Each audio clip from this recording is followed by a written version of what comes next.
জয় শ্রীকৃষ্ণ, রাধে রাধে। সকলে কেমন আছো? আমি তো খুব ভালো আছি।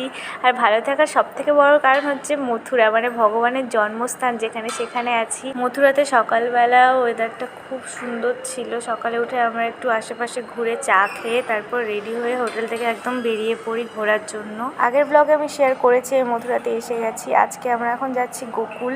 ফার্স্টেই গোকুলে চলে এসেছি। এখানে ভগবান শ্রীকৃষ্ণ ছোটবেলায় লালিত পালিত হয়েছে। এখানে পুরো গোকুল গ্রাম ঘুরে নন্দ যশোদার মহল, যেখানে ভগবান শ্রীকৃষ্ণ লালিত পালিত হয়েছে, ছোটবেলা কেটেছে, এখানেই ভগবান পুতনা রাক্ষসীর বধ করেছে।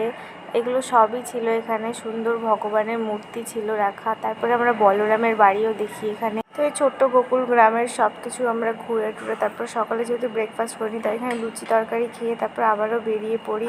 রাস্তা দিয়ে যেতে যেতে আমরা আরও অনেক মন্দির দেখি। আর আমরা এখন যাব প্রেম মন্দির। রাস্তায় যেতে আমরা এই বড় শিবটা দেখতে পাই। তারপর পরে বুঝতে পারি এটা 4 ধাম ছিল। যাই হোক, তারপরে আমরা প্রেম মন্দির ফার্স্টে আসি, এখানে ঘুরে নিই। তারপরে আরও কিছু কিছু মন্দির ঘুরি। তারপরে আমরা যখন নিধিবনের কাছে যাই, সেখানে গিয়ে আমরা গোপী ড্রেস কিনি আর গোপী ড্রেস পরে প্রচুর ফটোশ্যুট করি।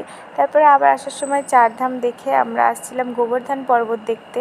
তো ফার্স্টেই আমরা গোবর্ধন যাইনি, তার আগে এখানে প্রতীত পাবন কুণ্ড দেখতে পাই। এখানেও খুব সুন্দর জায়গাটা।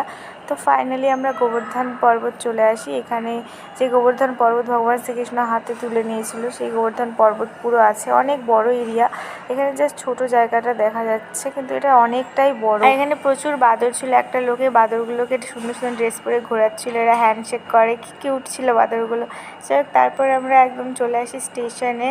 তো আমাদের ট্রেন দেখছি প্রচুর লেট, 3 ঘন্টা। তাই আবারও আমরা উবের করে ডাইরেক্ট আমরা বৃন্দাবন থেকে চলে আসি আমাদের নোবেল এনক্লাভে। একদিনে তো আর বৃন্দাবন ঘোরা হয় না, তবুও যেটুকু পেরেছি ঘুরেছি। তো তোমাদের কেমন লাগলো অবশ্যই জানাবে কমেন্ট।